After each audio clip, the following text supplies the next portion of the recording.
guys, welcome to Angels English Learning. Today I'm going to cover a very important poem of John Milton. The name of the poem is On His Blindness. Before starting the explanation of the poem, let's learn something about the poet. Poet के बारे में हमें जान लेना चाहिए poem start करने से पहले। तो जॉन मिल्टन 44 इयर्स की एज में कंप्लीटली ब्लाइंड हो गए थे और इनकी लाइफ में इन्हें असली फेम जो है वो ब्लाइंड होने के बाद ही मिला। अब आप सोच रहे होंगे कि कोई ब्लाइंड होने के बाद फेमस कैसे हो सकता है। यस, बिकॉज इन्होंने ब्लाइंड होने के बाद इंग्लिश वर्ड को दो ऐसी पोएम दी हैं, ऑन हिज ब्लाइंडनेस और पैराडाइज लॉस्ट, जिसके लिए इन्हें इंग्लिश वर्ड में आज भी जाना जाता है।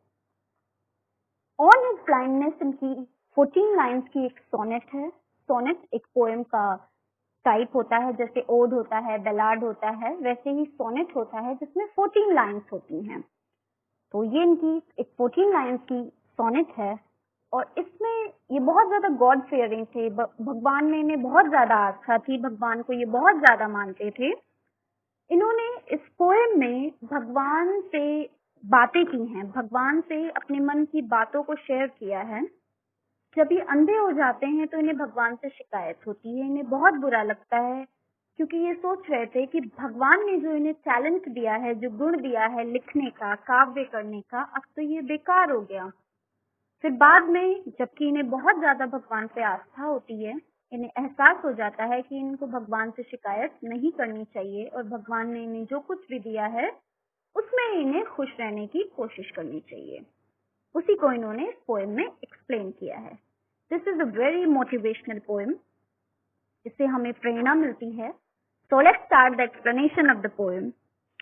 John Milton said, when I consider how my life is spent, जब मैं कंसिडर करता हूँ, सोचता हूँ, याद करता हूँ, how my life is spent, कि मेरी रोशनी तो कैसे खत्म हो गई। एर हाफ माय डेज, मतलब मेरी जीवन के आधे दिनों से, एर मीन्स होता है पहले, तो मैंने अभी अपना आधा जीवन भी व्यतीत नहीं किया, उससे पहले ही मेरी आंखों की रोशनी खत्म हो गई है। In this dark world and wide, और अब मुझे ये जो संसार है ये बहुत ही ज्यादा अंधकार में लग रहा है, बहुत ही ज्यादा बड़ा लग रहा है। And that one talent which is death to hide, और आपने जो मुझे ये गुण दिया, ये भगवान से बातें करते हुए कह रहे हैं, आपने जो मुझे ये क्वालिटी दी है, जो टैलेंट दिया है, which is death to hide, ये मेरे मृत्यु से पहले तो छिपने वाला नहीं है। मतलब जो मेरी काव्य करने की क्वालिटी है, जो मेरा लिखने का गुण है, ये मेरी मृत्यु से पहले नहीं छिपाया जा सकता। लॉस्ट विद मी यूजलेस, लेकिन अब ये मुझे यूजलेस, व्यर्थ सा प्रतीत हो रहा है, जो कि मेरे पास तो है मगर मैं इसका इस्तेमाल नहीं कर पा रहा हूँ, इसलिए मुझे ये व्यर्थ प्रतीत हो रहा है।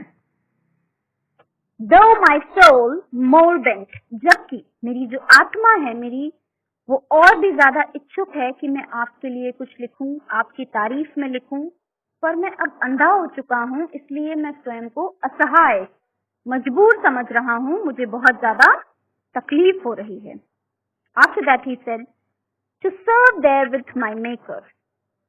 My maker means creator, God. ये भगवान को संबोधित करते हुए कह रहे हैं कि मैं सर्व करना चाहता हूँ, मैं अपनी लेखनी से, अपने काव्य से मेरे मेकर को, अपने क्रिएटर को सर्व करना चाहता हूँ, उसकी सेवा में कुछ लिखना चाहता हूँ, उसके बारे में लिखना चाहता हूँ, लेकिन मैं अब कैसे लिखूंगा क्योंकि मैं तो अंधा हो चुका हूँ। And present my true account, और मैं अपने हिस्से में, अपने खाते से मैं उनको ये तोहफे के रूप में देना चाहता हूँ, अपना जो लेख है उनकी तारीफ में मैं लिखना चाहता हूँ। लीस्ट ही रिटर्निंग चाइल्ड, चाइल्ड मीन्स होता है डांटना, फटकारना।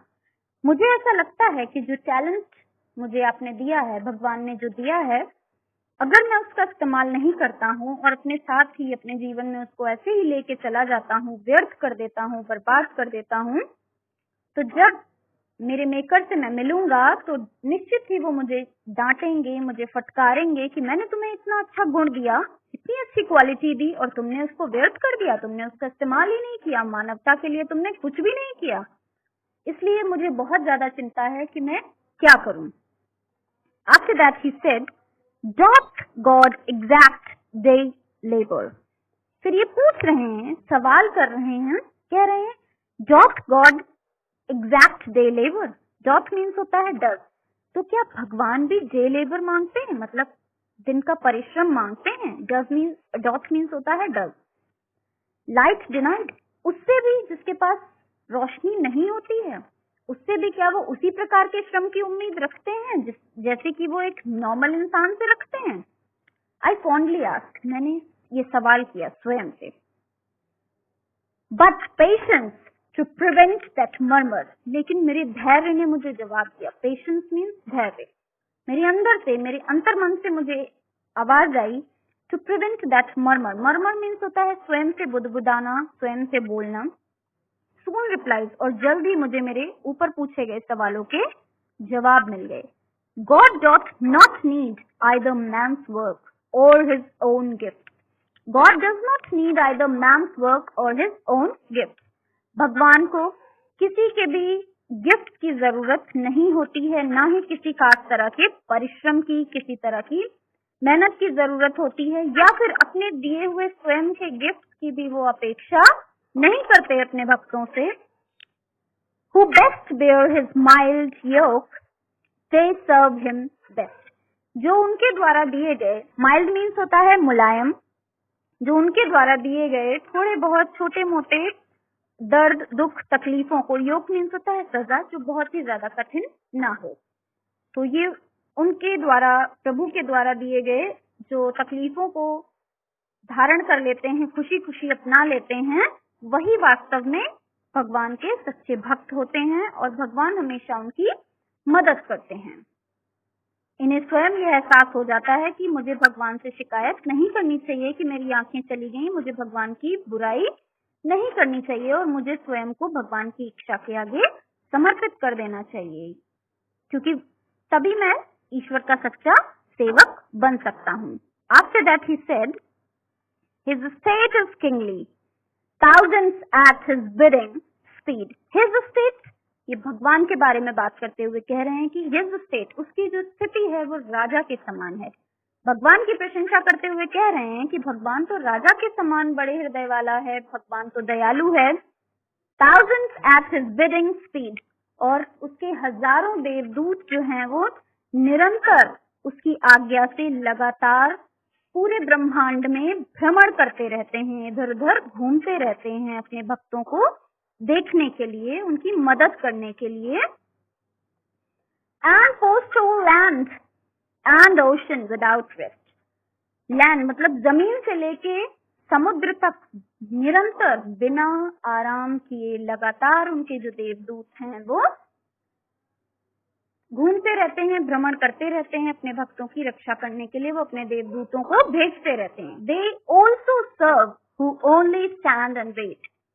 ये उनकी भी मदद करते हैं जो केवल खड़े रहते हैं और भगवान की प्रतीक्षा करते हैं, भगवान के आशीर्वाद का इंतजार करते हैं, शिकायत नहीं करते हैं, उनकी निंदा नहीं करते हैं, किसी खास तरह का भगवान को उपहार भले ही वो ना दे सके, बस भगवान के लिए स्वयं को समर्पित कर देते हैं। ये देवदूत उनकी भी मदद करते हैं। So we have learned from this poem कि अगर हमारे साथ दुर्भाग्य से कोई बुरी घटना घट जाती है तो वो भगवान हमारी परीक्षा लेने के लिए करते हैं कि हमारे अंदर कितना धैर्य है। हमें अपनी उसी डिसेबिलिटी के साथ, उसी जो हमारे साथ कमी हो गई है उसके साथ जीवन जीना चाहिए और भगवान की बुराई नहीं करनी चाहिए, स्वयं को भगवान के लिए समर्पित कर देना चाहिए, अपनी उसी कमी को अपनी ताकत बना लेना चाहिए और अपनी कामयाबी के लिए भगवान पर विश्वास करते हुए निरंतर आगे बढ़ना चाहिए। So it is a motivational poem. इससे हमें प्रेरणा मिलती है, हमें सीख मिलती है कि एक अंधा इंसान इतना सक्सेसफुल पोएट, इतना अच्छा राइटर बन सकता है, जबकि वो बहुत ज्यादा हताश हो चुके थे, बहुत ज्यादा परेशान हो चुके थे, फिर भी उन्होंने अपनी जिंदगी में इतनी कामयाबी हासिल की। तो ये हम भी कर सकते हैं। अगर दुर्भाग्य से हमारे साथ कुछ बुरा हो जाता है तो हमें उसे एक्सेप्ट करके, उसे अपनी कमी ना बना के, उसे अपनी ताकत बना के आगे बढ़ना चाहिए।